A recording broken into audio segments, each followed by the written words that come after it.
Ken Block est mort cette année, le 2 janvier, et ce mec a une vie tellement remplie, tellement exceptionnelle que ça me prendrait des jours entiers de tout vous raconter. Du coup, je vous ai fait une petite sélection de ce qui m'a le plus marqué chez lui.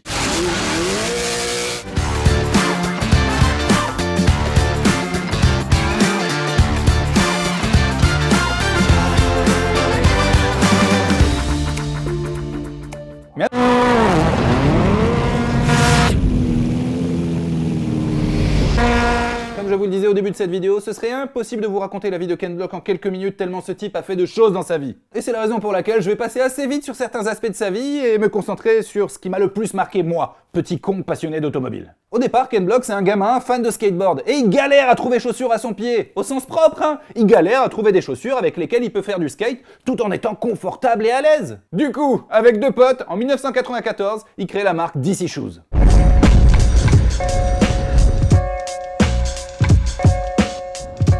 Des chaussures qu'elles sont bien pour être confortables et pour faire du skateboard en toute liberté. En grandissant, il se découvre une autre passion, celle du rallye, plus précisément le WRC, une discipline qui à l'époque n'était pas très connue aux États-Unis. Il était hypnotisé par ces malades qui roulaient à Mach 2 entre les arbres, dans la neige, dans les cailloux, dans des voitures qui ressemblaient à des voitures de série sur des routes qui étaient ma foi nos routes de tous les jours. Et son pilote de rallye préféré, c'était le plus dingue de tous, Colin McRae. Ken Block à cette époque-là, son métier c'est de concevoir, de fabriquer et de vendre des chaussures de skate. Mais il n'empêche, il s'était mis dans un coin de la tête qu'un jour, il ferait comme son idole de toujours, comme Colin McRae, conduire une voiture de rallye. Et en parlant de ses chaussures de skate justement, DC Shoes, c'est un carton, mais quand je vous dis un carton, c'est une cash machine incroyable. Ken Block, il a mis en place une stratégie marketing à la Red Bull. Il prend des athlètes professionnels, il leur met ses chaussures aux pieds, un gros logo sur le t-shirt, il leur dit allez-y, faites des loopings, ça fait rêver les gens.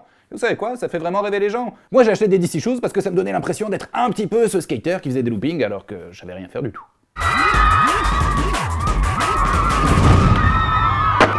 En à peine 10 ans, la marque DC Shoes devient tellement bankable qu'elle est rachetée par Quicksilver en 2004. Vous savez combien? 90 millions de dollars. Ou presque, à quelques millions près, faites pas chier. Et à ce moment précis, Ken Block il a 37 ans, les poches remplies de cash à plus savoir quoi en foutre. Il pourrait ne plus jamais bosser de toute sa vie. Sauf que Ken Block, de tout ce que j'en ai vu, lu ou entendu, c'était un mec fidèle. Un mec fidèle en affaires, un mec fidèle en amitié, en amour, mais un mec fidèle à lui-même surtout. Et du coup, quand il a eu plein d'argent, il a décidé de réaliser son rêve de toujours. Devenir pilote de rallye professionnel. En 2005, il s'engage sur le Rally of America au volant d'une Subaru. C'est un peu l'équivalent de notre championnat de France de rallye, mais aux États-Unis. Et vous savez quoi? Avec aucune expérience, rien du tout, il finit 5e au général. Et cette année-là, quand il s'était engagé, il avait convaincu un pote à lui de faire pareil, de prendre une Subaru et de faire du rallye. Ce pote, il s'appelait Travis Pastrana. Et lui aussi, vous savez quoi? Il a cartonné. En fait, les résultats en rallye de Ken et de Travis en rallye sont tellement bons pour des mecs qui avaient aucune expérience que Subaru décide de faire d'eux leur pilote officiel aux États-Unis, en montant le Subaru Rally Team of America. Ken continuera à faire du rallye toute sa vie sans jamais décrocher de titre majeur. En revanche, son pote Travis, lui, il est 4 fois champion d'Amérique entre 2006 et 2009. Et s'il ne brille pas en rallye, enfin, ne brille pas, ça va, hein, le mec, il est super bon, c'est juste qu'il finit pas champion du monde. Et bah Ken Block, il cartonne dans une autre discipline, les X Games. Now Ken Block goes for the jump. Les X Games, vous savez, ce truc américain bizarre où ils font du motocross, mais avec des voitures, dans des stades de foot. Merde! And the red flag is out, so he'll go back to the service area. Wow, what a turn up for Ken Block, that's amazing! Il y participe 9 fois, il ramène 5 fois la coupe à la maison, et vous savez quoi? Il se paye même le luxe de battre à la régulière son idole de toujours, Colin McRae, qui se sort ce jour-là, une fois n'est pas coutume, sur tonneau! Oh, neck and neck coming in the stadium. Look how hard McRae's driving.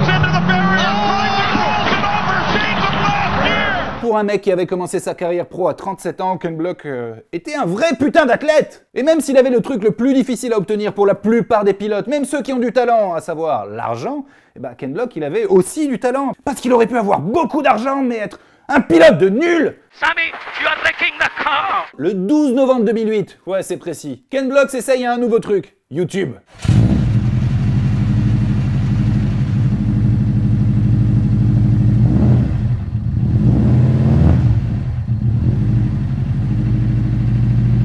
Il y poste une vidéo de lui en train de faire des donuts, des drifts, des cascades avec sa Subaru de rallye. Une vidéo qui a même pas été filmée le même jour, c'est des bouts de rush qu'il a décidé de monter ensemble pour en faire un truc parce que ça le faisait kiffer de faire le débile avec sa voiture.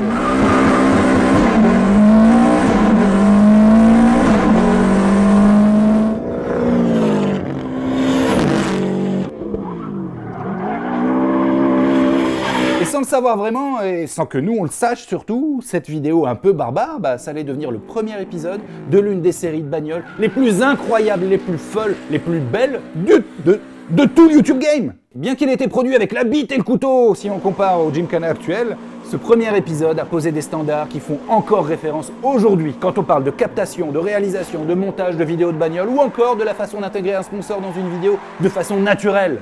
Je vous ai déjà parlé de Displate. Moi, le premier truc qui m'a marqué dans cette vidéo, c'est évidemment la maîtrise, le spectacle, tout ça, mais c'est surtout son pilotage. On dirait vraiment celui de Colin McRae, sans les tonneaux. Des freinages hyper tardifs, des glisses à très haute vitesse et un pilotage de très grande précision. Tout ça filmé au millimètre. Forcément, c'est canon. Et à l'époque, il faut que vous sachiez que YouTube, c'est pas le joli site, la belle application que vous avez sur votre téléphone ou sur votre télé aujourd'hui. Non, non, à l'époque, YouTube, c'est une homepage toute dégueulasse, toute moche. Mais l'avantage, et c'est probablement ce qui a aidé Ken Block à émerger très fort, très vite, c'est qu'il y avait peu de créateurs de contenu. Les vidéos à l'époque, c'était des chats qui faisaient des conneries, ta grand-mère qui allait à la boulangerie, il n'y avait rien de vraiment intéressant. Aujourd'hui, on passe 10 heures par semaine sur YouTube, à l'époque, t'attendais des mois, voire des années, avant que le créateur que tu suivais sorte un truc. Évidemment, quand on regarde ce premier Gymkhana avec nos yeux d'aujourd'hui, on trouve que les images ont pris un petit coup de vieux. Mais c'est davantage dû aux caméras qui ont beaucoup évolué depuis, et au fait que pour le tournage de ce premier épisode, il n'y avait que 3 cadreurs sur un Gymkhana aujourd'hui. Ils sont 1000 au moins. Vous voulez une anecdote purement personnelle? C'est à cause de cette vidéo que dès que j'ai pu, quelques années plus tard, je me suis acheté une Subaru. La même que celle de Ken Block dans Gymkhana 1. Enfin, la même. Avec 300 chevaux de moins et 200 ou 300 000 balles de préparation en moins aussi. Mais c'était une WRX noire de la même génération et cette caisse je l'ai achetée parce que j'ai vu Ken Block faire ça avec. Cette voiture était géniale mais je savais pas encore que ce moteur était en papier. Du coup je l'ai cassé une fois, je l'ai fait réparer par José, je l'ai revendu à un mec qui a aussi cassé le moteur, qui l'a fait réparer par José. Depuis José est millionnaire et la Subaru, elle roule toujours avec son 3e moteur.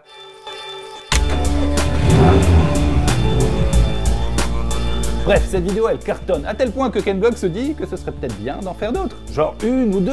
Non, en tout il en refera une 15aine.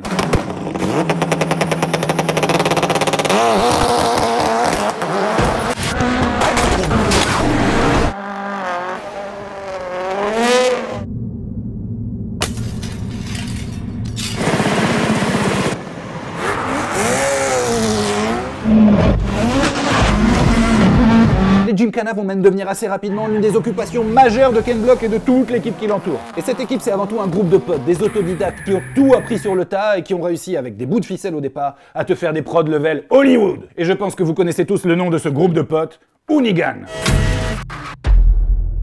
Hoonigan, c'est une prod vidéo de tarés, des génies du marketing et du merchandising. C'est aussi un team de compétition en bagnole, mais aussi des préparateurs de fous qui font parmi les bagnoles les plus dingues qu'on a jamais vues. En somme, un groupe de potes passionnés et avec open budget pour réaliser leur passion de la bagnole. Un peu comme le GDB quoi, sans l'argent, sans les voitures, sans le génie marketing.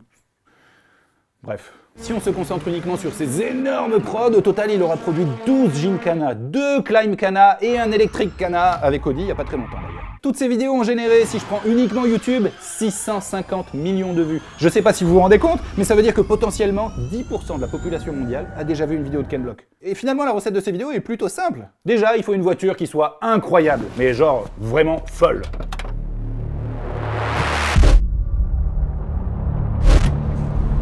Ensuite, un lieu ou un contexte incroyable ou dangereux si possible.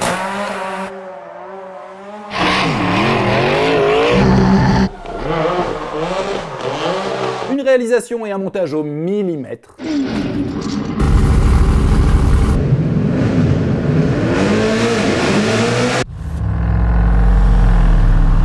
Un pilotage à couper le souffle, mais genre à vraiment couper le souffle. Il y a certaines vidéos à la fin t'es en sueur tellement t'as peur.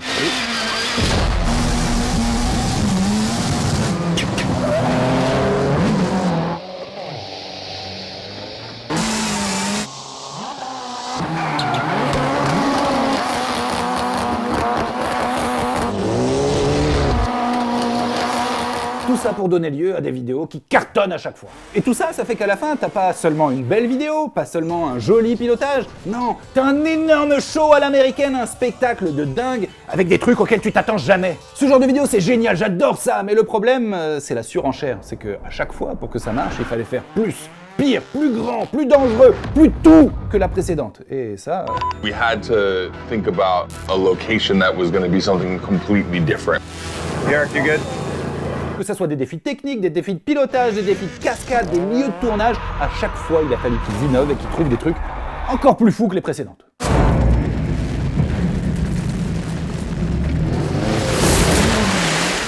Je suis certain que vous en avez déjà vu au moins un, mais vous savez quoi, je vous invite à vous les refaire tous, du 1 au 10, mais aussi et surtout les 2 Climbkhana. 2 épisodes que j'ai découverts en préparant ce sujet et que je connaissais pas avant. Les Climbkhana, c'est comme les Gymkhana, sauf que c'est dans des décors encore plus dangereux. Généralement, des routes de montagne, en mode course de côte le plus vite possible, avec des voitures très larges et des routes très étroites.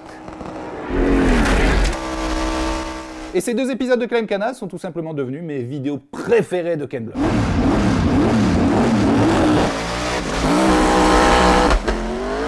Déjà parce que, et ça je vous l'ai déjà dit, mais les routes, les lieux, les environnements sont à la fois beaux et putain de dangereux. T'as peur de mourir alors que t'es dans ton canapé en train de regarder une vidéo.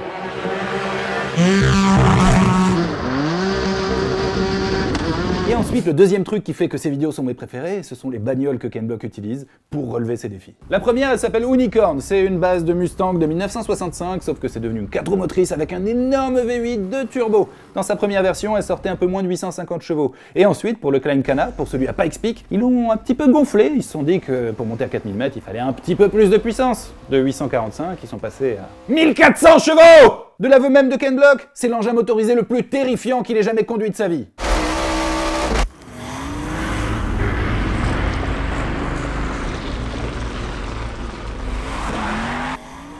Cette voiture, elle avait un seul objectif, c'était, à la moindre occasion, de tuer son pilote. Et ma deuxième voiture préférée, c'est le Unitruck. Un Ford F-150 de 1977, enfin, Ken Block a voulu que ça ressemble à un Ford F-150 de 77, parce que c'est la voiture sur laquelle lui-même avait appris à conduire quand il était gamin. Sauf que là, c'est une voiture qui a été construite from scratch, tout entière, partie d'une feuille blanche, en utilisant les techniques de compétition les plus abouties, et les plus chères aussi. Et quand je dis cher, c'est vraiment très cher, genre le plus cher que tu puisses faire jamais. Sous le capot, par exemple, ils auraient pu mettre un V8 de Corvette, des gros turbos, sortir 1000 chevaux. Non, non, non, non, non, non, ils ont préféré prendre l'un des moteurs de développement. Non, non, non, ils ont préféré prendre l'un des moteurs que Ford a utilisé pour développer leur voiture qui a gagné les 24 heures du Mans. Un V6 biturbo en partie imprimé en 3D qui sort plus de 900 chevaux, 950 Nm de couple, dans un pick-up des années 70. Mec. Thank you, Ford. D'ailleurs, ce pick-up, il était en vente en juin 2021. Je sais pas s'ils en avaient plus besoin ou s'ils avaient besoin d'argent. 1 million d'euros, ça fait beaucoup d'argent, hein. Et ben, vous savez quoi? Il semblerait que ça couvrait même pas son prix de fabrication. C'est vous dire à tel point ce truc, c'était une navette spatiale.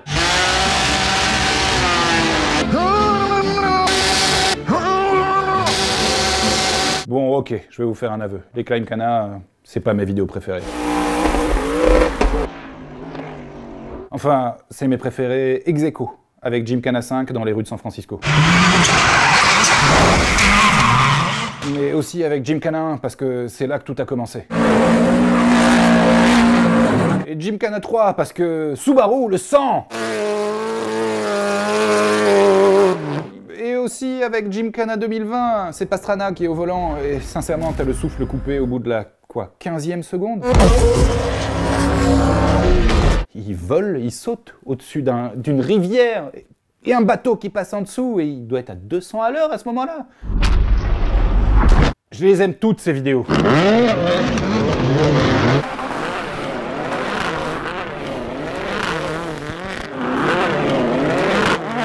J'ai jamais eu la chance de croiser le chemin de Ken Block, et pourtant, ça aurait pu arriver, parce qu'il venait souvent en France, il a beaucoup roulé à l'OEAC notamment. Et à l'avenir, ça va être compliqué de le croiser, je crois. Mais partout où je l'ai lu, vu ou entendu, que ce soit lui qui parle ou des gens qui parlent de lui, ce type avait l'air d'être hyper sympa, hyper bienveillant, hyper fidèle, ça je vous l'ai déjà dit, mais ça avait l'air d'être une vraie belle personne. Don't be an asshole. À l'écoute des autres, avec un solide esprit d'équipe, et surtout, c'était un putain d'athlète. On le connaît pour tout ce qu'il a fait dans les Gymkhana, les Climbkhana, mais il faisait aussi de la moto, il faisait du bateau, il faisait du vélo, tout ce qui roulait vite, tout ce qui donnait des sensations, c'était son dada. Moi, les courses, c'est mon dada. Mais pas la javel, les cornichons et les chocosnacks pour Mathias. Et tout ça, ça fait que Ken Block restera à tout jamais dans mon esprit, dans ma mémoire, comme un monument de la passion automobile, mais aussi de YouTube, parce que finalement, c'est comme ça que je l'ai connu. I don't like the term innovator, but I like the idea that we try to do things differently as a brand, as a company, and me as a person, to try and not just do the same things, the same status quo that everybody else does. Repose en paix, si un au-delà existe, j'espère qu'on t'a filé le job de fabricant de nuages en chef. That is our history, that will never change. J'espère que ce nouveau T5M vous a plu. Personnellement, je crois que c'est le premier sur lequel j'ai versé une larme, même plus d'une fois en découvrant l'histoire de ce type et en me demandant pourquoi un mec si généreux, si gentil, si talentueux et qui avait l'air si heureux dans sa vie, même dans sa famille, pourquoi ce type est parti si tôt. C'est la vie. Merci à toutes et à tous, merci d'avoir regardé la vidéo jusqu'ici. N'oubliez pas, on est aussi sur TikTok, sur Instagram, on a même créé un serveur Discord parce que ça permet de discuter beaucoup mieux, beaucoup plus facilement qu'ici. Tous les liens sont dans la description, en dessous de celui de Displayed qui, pour rappel, vous donne droit à une super promotion. Je vous dis à bientôt, ciao.